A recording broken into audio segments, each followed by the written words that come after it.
John chapter 5. After this, there was a feast of the Jews, and Jesus went up to Jerusalem. Now there is in Jerusalem by the sheep gate a pool, which is called in Hebrew Bethesda, having 5 porches. In these lay a great multitude of sick people, blind, lame, paralyzed, waiting for the moving of the water. For an angel went down at a certain time into the pool and stirred up the water. Then whoever stepped in first after the stirring of the water was made well, whatever disease he had. Now a certain man was there who had an infirmity 38 years.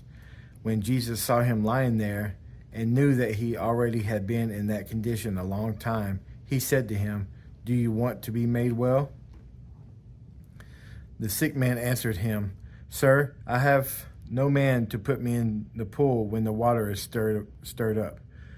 But while I am coming, another steps down before me." Jesus said to him, "Rise, take up your bed and walk." And immediately the man was made well, took up his bed and walked. And that day was the Sabbath. And the Jews therefore said to him who was cured, "It is the Sabbath.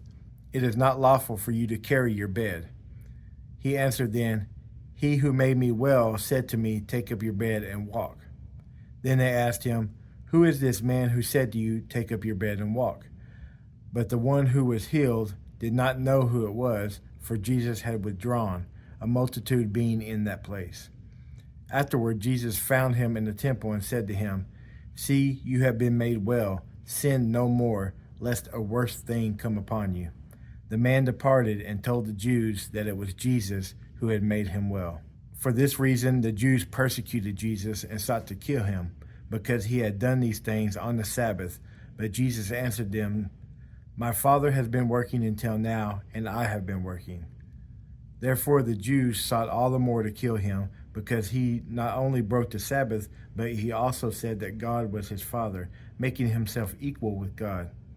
Then Jesus answered and said to them, "Most assuredly I say to you, the Son can do nothing of himself, but what he sees the Father do, for whatever he does, the Son also does in like manner.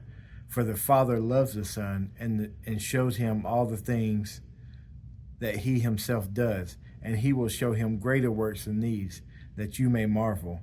For as the Father raises the dead and gives life to them, even so the Son gives life to whom he will.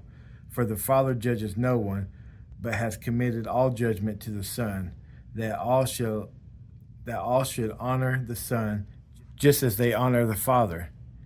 He who does not honor the Son does not honor the Father who sent him.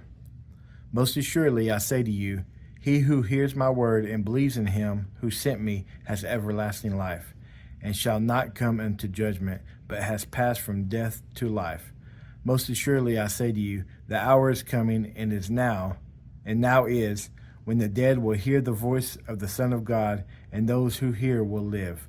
For as the Father has life in himself, so he has granted the Son to have life in himself, and has given him authority to execute judgment also, because he is the Son of Man.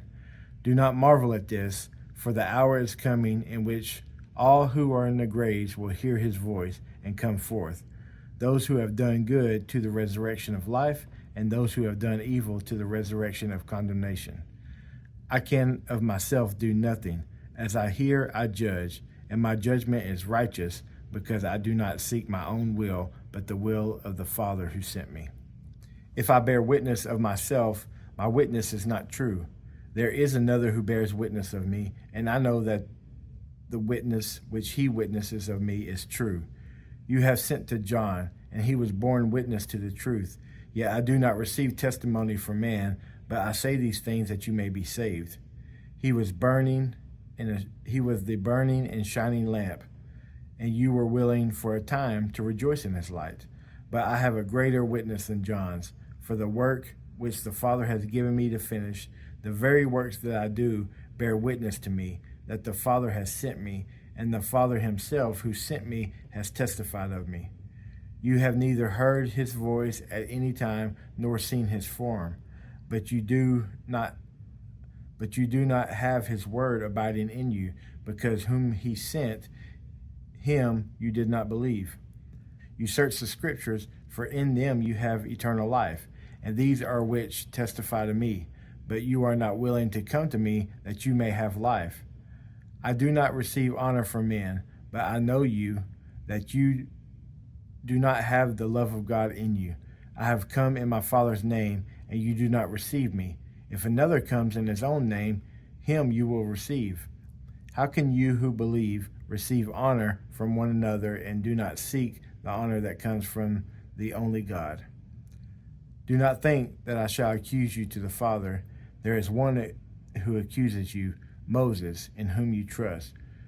For if you believe Moses, you would believe me, for he wrote about me. But if you do not believe his writings, how will you believe my words?